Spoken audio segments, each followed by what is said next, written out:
Hey guys, it's Sarah. It's been a while since I've made a video. I had some computer issues, and long story short, I got a new computer, so if it looks slightly different, that is why. Anyway, I had some new subscribers over the past week or so thank you for subscribing if you are new to my channel. Today I'm going to be doing my January wrap-up and my February TBR. January was a really good reading month for me. I completed 7 books. The first book I listened to on audio, and that was Half-Blood by Jennifer L. Armentrout. This was my first book that I've read by her. It was okay. It was nothing special, really. I gave it 3 out of 5 stars. It's about this girl named Alexandria, I believe, who is a half-blood.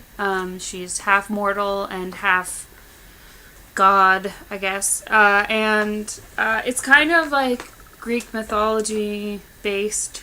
Anyway, so the half-bloods are forbidden from having, a romance with the pure-bloods. So, of course, there is a pure-blood guy named Aiden who she ends up falling for. And there's, a school, and they're trying to fight the demons and all this stuff. That wasn't a very good explanation, but, yeah. I mean, it was it was interesting, but I don't think I would reread it. The next book that I read was The Nine Muses by Angelus Arian. Hopefully I'm saying that right. This was a really good book. I gave it 4 out of 5 stars. It's a non-fiction book. It has a little bit about each of the 9 muses from Greek mythology.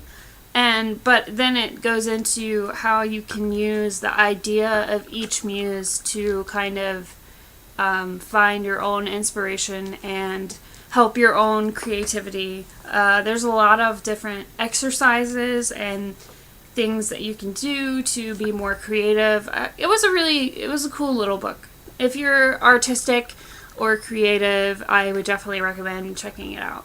The next book was another one that I listened to on audio, and that was This Is Where I Leave You by Jonathan Tropper.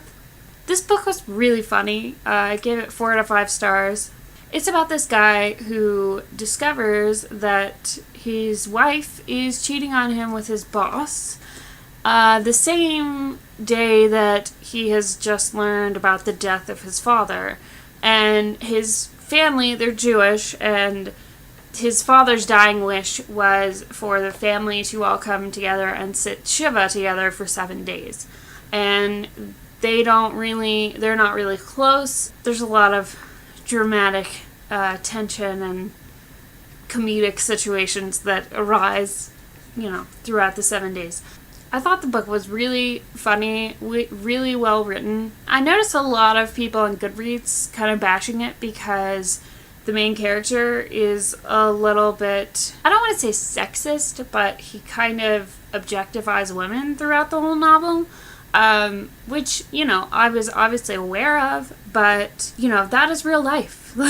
There are characters like that. So, and I don't really think that the author was condoning it, because all of the characters in the book were kind of bad people in a way. I mean, most of them. And none of them were particularly happy. So, I mean, I don't think he was, saying, that's great, objectify women. Yay. But I think just because you're reading about someone who objectifies women doesn't mean that you approve of it. I could read a book about Nazi Germany, and that doesn't mean that I'm a Nazi. It's a little extreme example, but, Anyway, long story short, I enjoyed this book a lot. 4 out of 5 stars. The next book I listened to on audio, and that was The Evolution of Mara Dyer by Michelle Hodkin. This is the second book in the Mara Dyer series, so I won't really go into that much of the plot. If you haven't read the first book, it's about this girl named Mara Dyer who discovers that she can make things happen with her mind. That's a very simplistic way to explain the Mara Dyer trilogy, but it's kind of a paranormal type book. It's very creepy. It's almost on the edge of horror at times. The second book was really good. I was really interested in what was going to happen next. And by the time I got to the end, I had to pick up the next book right away. I really enjoyed the way it was written. I enjoyed the characters. Mara, especially. It's really cool because it's from her perspective for the most part, and so she's kind of, an unreliable narrator, obviously, so you're kind of like piecing together what's actually happening throughout the whole series, and I really enjoyed that. I really liked the character of Noah. I thought he was a really nice kind of fleshed out love interest. I thought they were really good together. I was really kind of rooting for them. I really liked Jamie and the brother characters. All of the character development and the way the characters were written in this series was really good. I would check it out. I gave it 5 out of 5 stars. Then, of course, I listened to The Retribution of Mara Dyer, which is book 3 in the series. And this was an excellent ending, I thought. I gave it 5 out of 5 stars. The third book was very intense. It kind of got a little scary at times. So if you're, very easily scared, or you don't like kind of violence in books, there are some disturbing scenes in this book. I'll just say that. The next book that I read was The Claiming of Sleeping Beauty by Anne Rice, who is writing as A.N. Roquelaire, I believe. Obviously, Anne Rice is one of my favorite authors, but this is a book of hers that I had never read before. I thought I read it in high school, but as I was reading it this time, I was like, there's no way I've read this before, because I would have remembered this. And yeah, it's a little bit intense. It's an erotic retelling of the Sleeping Beauty, fairy tale. It's very 50 Shades of Grey-esque, but, actually well written, I would say. It was well written, I think. But it was very intense. It was, there was a lot of, we'll just say, intense scenes. Yeah, I gave it 3 out of 5 stars. Anyway, I wanted to read it because one of the challenges on my book challenge that I'm doing for the year was to read a book by an author that you love that you haven't read yet. So that was one of hers that I hadn't read, and now I completed the challenge. The last book that I read was Pantomime by Laura Lamb. This was a great book. I gave it 5 out of 5 stars. It took me forever to finish this book because I swear to God, every time I opened it, something would happen and I would get interrupted. So it was one of those that I just could not seem to sit down and read. But I did finally get some time to finish it and no one interrupted me, so that was nice.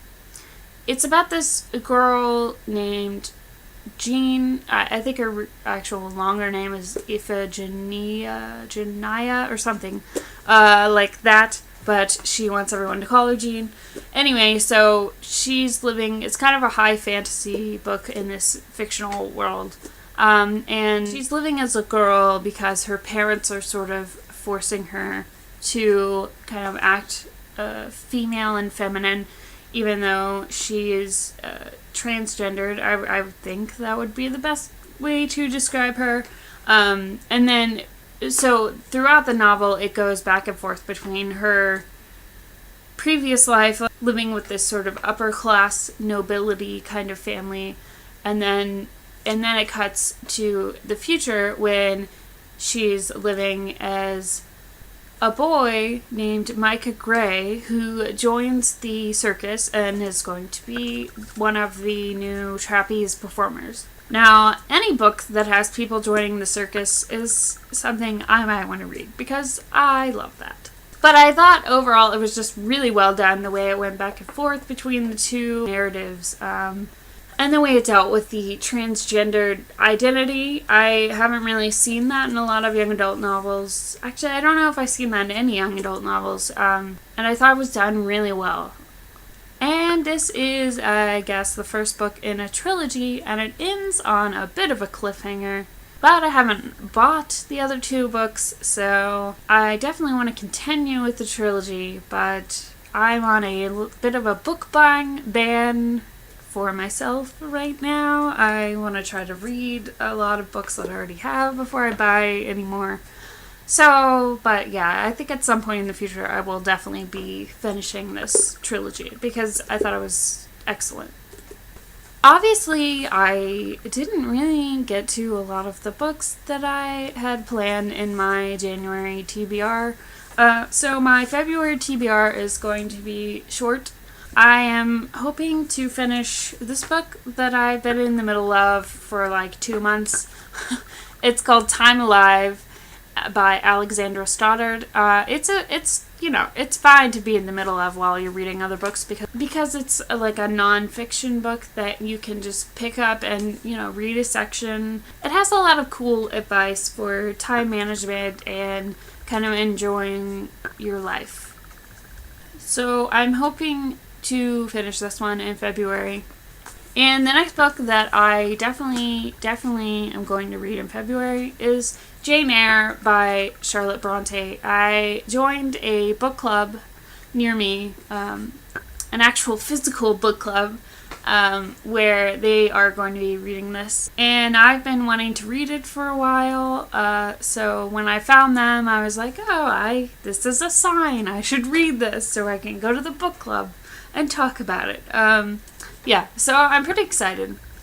That's it. I'm hoping to read, obviously, a lot more than 2 books in February, but I'm only going to put 2 on my TBR because I really don't stick to TBRs very well. Anyway, that's all for me, and I hope you guys have a great day. Thanks for watching. I will see you guys in the next video. Bye.